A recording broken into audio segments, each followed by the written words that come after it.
Well, over this past weekend, Modesto police sent out a warning following 4 overdose deaths in a period of just 24 hours.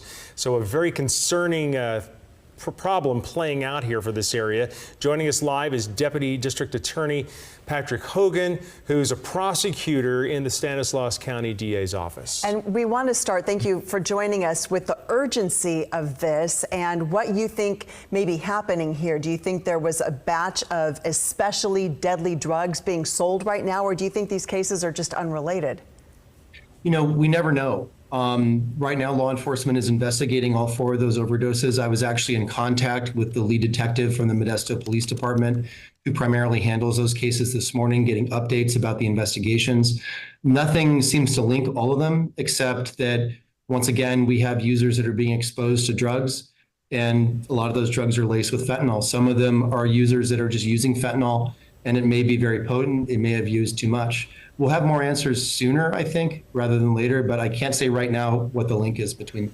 Yeah, so put us in your position. I mean, because when you have overdoses like this and they result in deaths in your county, where does the investigation start? I mean, do you start with trying to find out who's selling the drugs or the drugs themselves? Kind of walk us through that.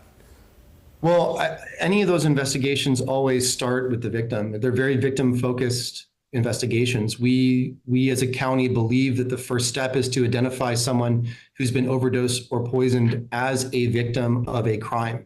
We always have to remember that on the other end of some transaction where someone's profiting from selling drugs is someone who may perish from that. Those are human-caused deaths. Once you have a victim-centered approach, the next step is to identify anything that can help you addressing or assessing where those drugs are coming from. Sometimes it's cell phones. Sometimes it's friends who are present. Every investigation is different, and every investigation has its own challenges. Yeah, and it's been interesting now to see some justice in some of these cases where the drug dealers themselves are the ones held accountable.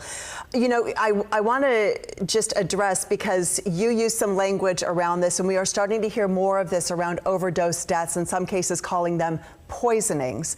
And we know families are also holding events with photos of their loved ones, reminding people these are real people behind all of these statistics. So let's talk about why this is important. Well, one of the things that we have to remember is that where we would fail in all of this is if we begin to imagine that the people that are dying from this somehow deserve it, and they don't. Every person who dies as a part of this epidemic is a victim of a wider crime and a wider tragedy. You have individuals who, yes, are users of fentanyl. Some of those people overdose because they take too much. You have a lot of other people that may have no idea what they're taking. Some of them are kids. Some of them are just people that are experimenting, all different ages. You have maybe have someone tonight who's going to go out thinking that they're buying cocaine, not realizing that that's a completely different drug they're trying, and people are defenseless from it. Those are poisonings. Those are people who are making decisions that people have been making for 30 or 40 years, and we don't support that. We're not saying go out and try drugs, but we have to understand those are victims, like they really are. So we can't treat this like, oh, this is just addicts that are dying. It's not. It's a lot of people that may have no idea what's going on, and suddenly their families and friends are in mourning because of it.